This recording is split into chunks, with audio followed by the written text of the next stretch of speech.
guys, so just before we get into the video, I wanted to talk to you guys a little bit about my channel memberships.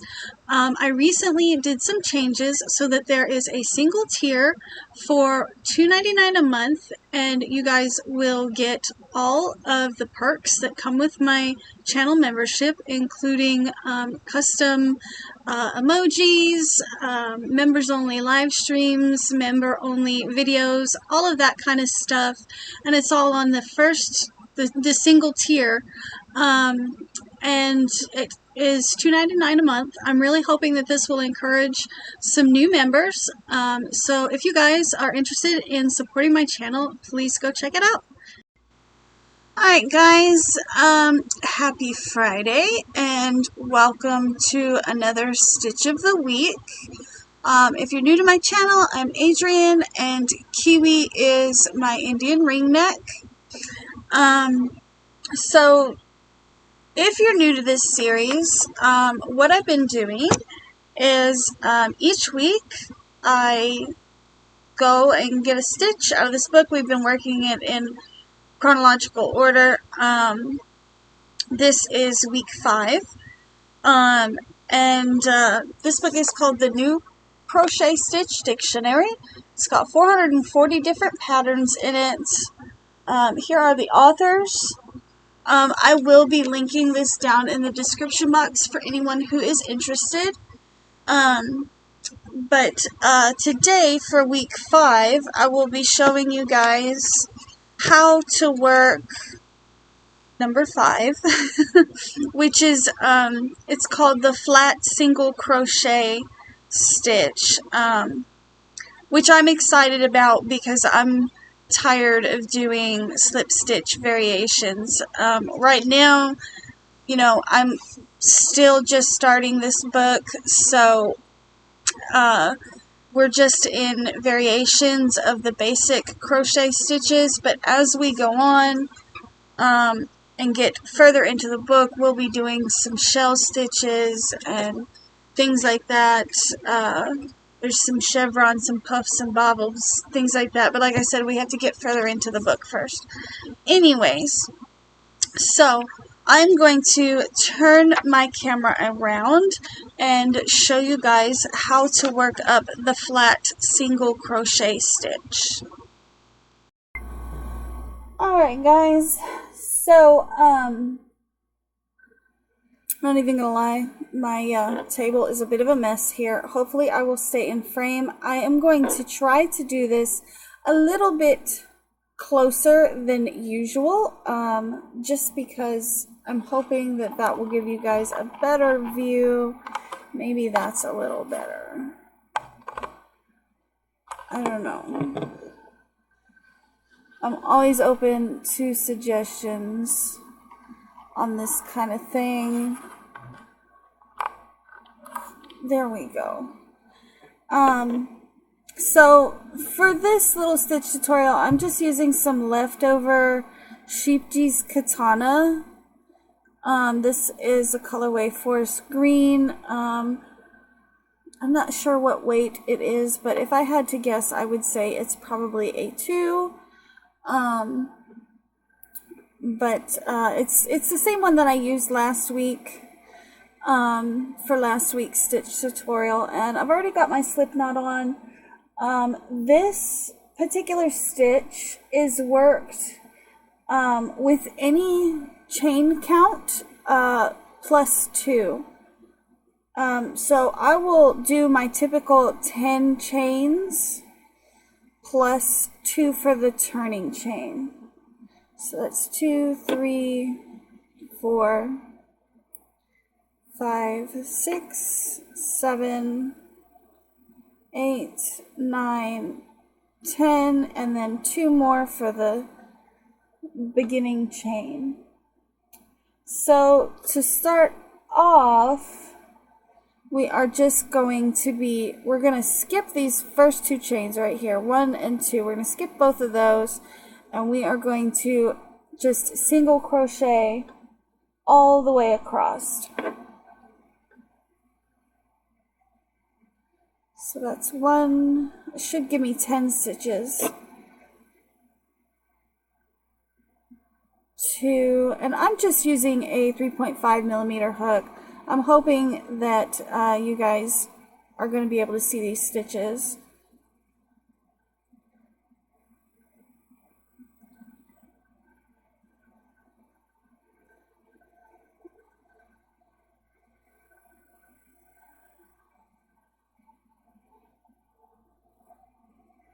And this is actually a single row repeat.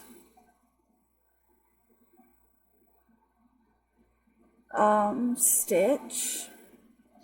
So, I mean,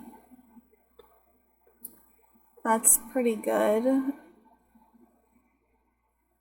You know, for those of you that have never crocheted or are just starting to learn. Alright, so we've got our 10 single crochets to start out with. And then we are going to chain up 2 again and then turn our work. So usually for a regular row of single crochet, you would put your single crochet in here. But instead of doing that, we are going to be going in between the 2 stitches. So if you look very closely, you can see these 2 legs down here. You're going to be going in there. So you're going to slip in between those 2 legs. Pull up your loop. You see the little legs kind of split open a little bit. Sorry for lack of a better description. And then you're just going to make a regular single crochet. And you're going to do it again in this stitch here. You're going to go in between these 2 little leg looking things. These 2 bars here. You're going to go down in there.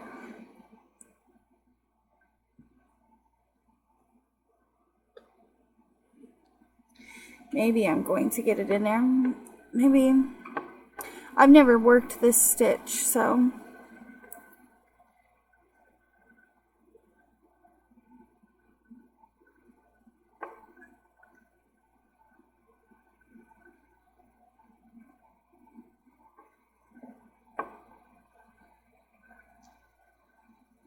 I feel like this stitch, if you worked it too tight, would be difficult. Yeah, see, I keep slipping down into this chain here.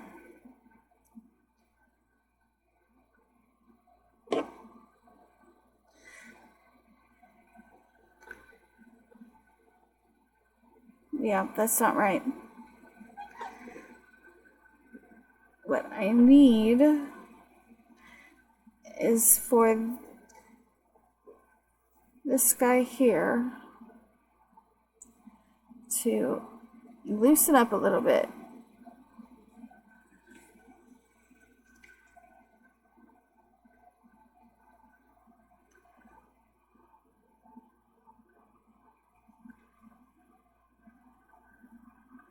Maybe I can pop it in there.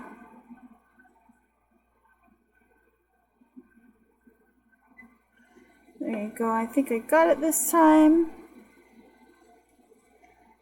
There we go.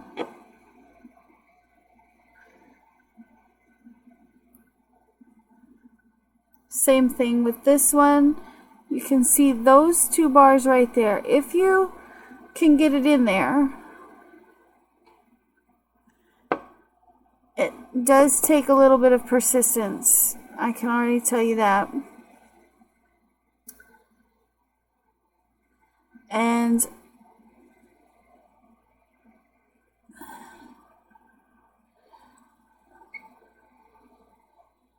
let's see, did it go in there?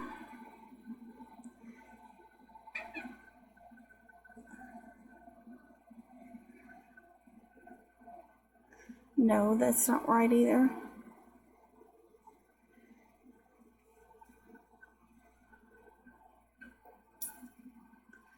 hopefully when I get a little bit further into the swatch, it will be a little bit easier. There we go. Okay, so if you kind of go, you see your bars there. Hopefully you guys can see it. Maybe if I refocus the camera a little bit, you guys can see these two bars here. If you kind of go in but then at an upwards angle, you should be able to catch those, to catch it between those two legs, and you'll get something that should look like that.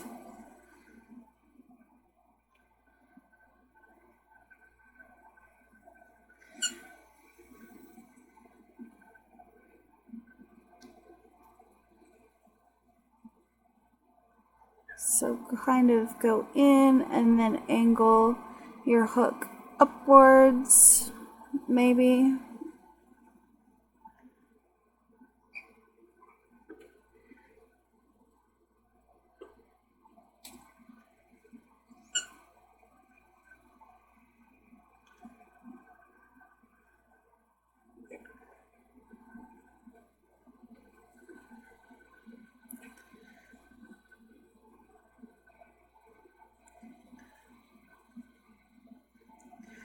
Okay, I'm caught on something now.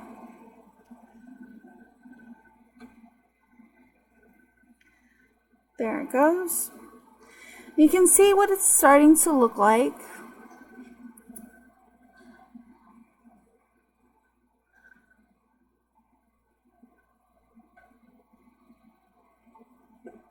Whoop.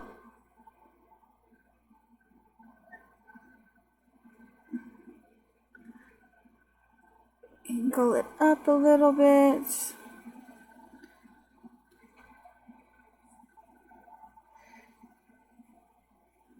Alright, so that's going to be your repeating row. You're going to do that all the way across. When you get to the end, you're going to chain 2, turn your work, and you're going to repeat that same row. I will meet back up with you guys here in a minute after I've worked up just a small swatch so that you guys can see what it looks like. Ultimately, you're going to get somewhat of a staggered look. These V's here will start to stagger in your swatch if you're doing it right. So I'll meet back up with you guys here in just a minute. Okay, so I'm actually at the end of this row, and I just wanted to show you guys here at the end of this row. This was your chain 2 space, and there is a very small kind of a V right here. Hopefully I can get into it without it being too much trouble.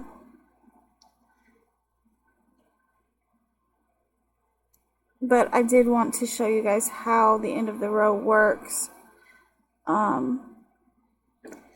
so that your stitch count doesn't end up off. And that will give you 10 stitches, or how many ever you chained. So not counting this chain 2, we're going to go 1, 2, 3, 4, 5, 6, 7, 8, 9, and 10. So as soon as I work up a little swatch, I will meet back up with you guys and show you what it looks like. Alright guys, so this is what my 5-row swatch looks like. I will tell you that this stitch does get easier as you go along. And you can see that the little V's in each single crochet are a little bit staggered, you know what I mean? Just a little bit. But it does get easier to get into these holes as you get past the first round or the first row. It seems like it would be a very sturdy stitch. Of course, it's going to take a lot to do a huge project in this stitch just because there are no holes, just like regular crochet. This is what the other side looks like. It looks about the same on both sides. So yeah, I think overall I'm pretty pleased with how this swatch turned out, especially compared to some of my slip stitch variations. I was not very pleased with some of those. Alright guys, so that was this week's Stitch of the Week. I hope you guys enjoyed it. Yeah, I can't see myself working with this stitch too often. You know, I have a lot of the things that I do are a little bit lacy and kind of have like a boho hippie type feel to them. So I don't see myself using this stitch anywhere in the near future. But if you guys have, or if you've seen it, or you plan on trying it, let me know your thoughts in the comments below. I'd love to hear what you guys think about this particular single crochet variation. Yeah, anyways guys, I will catch you in the next video. Bye!